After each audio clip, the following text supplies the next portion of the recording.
Assalamualaikum warahmatullahi wabarakatuh. Apa kabar teman-teman? Sama saya Naiba dalam suluk motivasi dari Sang Santri. Samurah bin Jundab bersikuku ikut perang Uhud. Teman-teman, kabar kaum Quraisy tengah bergerak ke utara untuk menyerbu Madinah sampai ke telinga Rasulullah.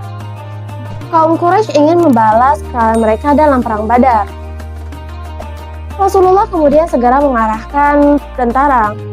Beliau memilih pendapat para sahabat-sahabat yang masih muda agar pasukan Quraisy dihadang sebelum mereka sampai ke Madinah.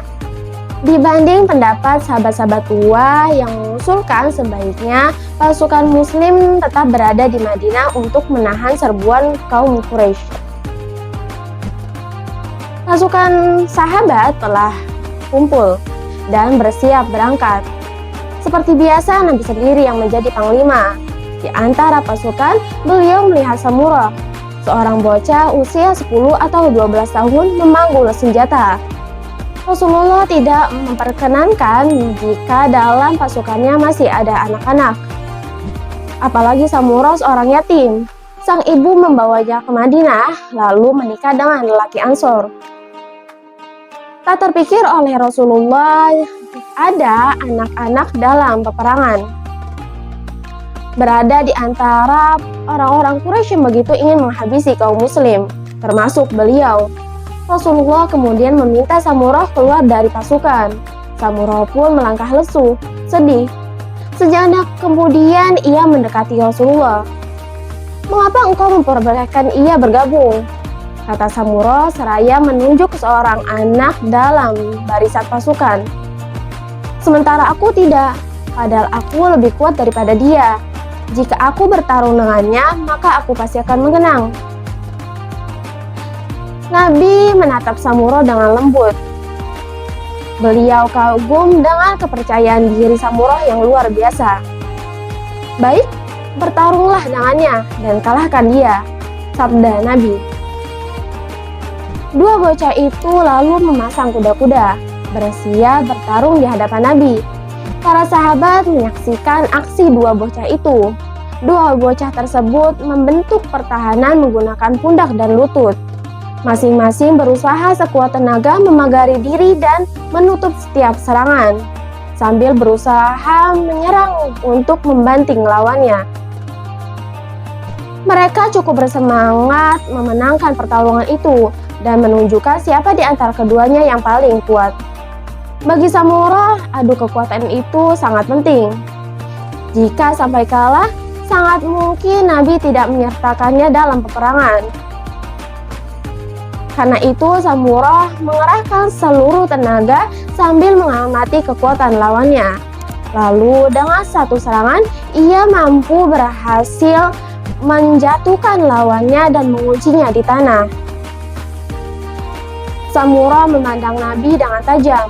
Napasnya masih terengah-engah. Nabi tersenyum kepadanya, seraya memberi semangat.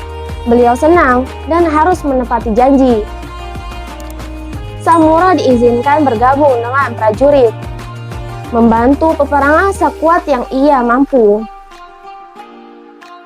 Nabi juga menyertakan kaum perempuan dalam peperangan itu. Samurah menyaksikan langsung suasana di medan perang. Ia senang melihat umat Islam memetik kemenangan di awal pertempuran. Sementara pasukan musyrik lari terbirit-birit dan kocar-kacir. Kemudian Samurah ikut mengumpulkan harta rampasan. Tetapi lama kemudian keadaan berbalik. Pasukan musuh mendadak datang kembali dan langsung menguasai medan, mengobrak-abrik prajurit muslim. Samurah tersentak, lebih-lebih setelah mendengar kabar Rasulullah terbunuh, paman Nabi Hamzah, serta 70 tentara lainnya terbunuh. Samurah gelisah, tetapi agak sedikit tenang setelah melihat sendiri Rasulullah selamat. Ia sedih melihat Rasulullah terluka. Sejak saat itu, mata Samurah semakin terbuka. Ia semakin jatuh cinta kepada Nabi. Ia selalu menghadiri majelis Nabi, duduk di barisan belakang para sahabat untuk menyimak sabda-sabda beliau, untuk menghafalnya untuk kemudian dilaksanakan. Samura sangat santun selama berada di majelis Nabi, tidak berbicara kecuali diminta, agar tidak mengganggu, serta tidak mengeraskan suara. Ia pernah mengatakan, ketika aku masih muda, aku sangat menjaga diri selama berada di majelis Rasulullah. Tidak berbicara jika di situ ada sahabat yang lebih tua daripada diriku. Samura selalu berusaha hadir dalam setiap situasi yang melibatkan Rasulullah. Ia pernah berujar, aku pernah bersama Rasulullah menyolatkan jenazah seorang perempuan yang meninggal dalam keadaan nifas. Samura tahu persis apa yang dilakukan Nabi saat itu. Samura tahu banyak hal detail tentang Nabi. Ia mengetahui sukut atau jeda bacaan Al-Quran Nabi. Ia pernah berbeda pendapat dengan seorang sahabat.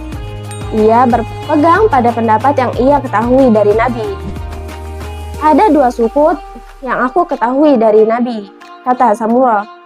Apa itu? Tanya sahabat. Jika melaksanakan sholat dan jika selesai membaca Al-Quran, kata Samura. Ia terdiam sebentar, lalu dan ketika membaca Waladdallin. Imran bin Husain menyangkal, yang kami ketahui hanya ada 1 sukut.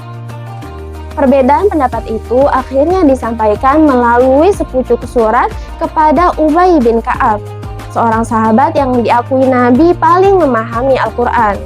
Kemudian Ubay membalas, Samurah yang benar. Samurah ikut dalam berbagai penaklukan, termasuk penaklukan 2 negara adidaya, yaitu Romawi dan Persia. Ia dikenal pemberani. Samura meninggal di Irak. Ia terjangkit tetanus, penyakit yang mesti diobati menggunakan air panas. Suatu hari ia terpeleset di air mendidih. Ia tak kuasa menahan sakitnya sampai akhirnya meninggal. Cukup sekian. Wassalamualaikum warahmatullahi wabarakatuh.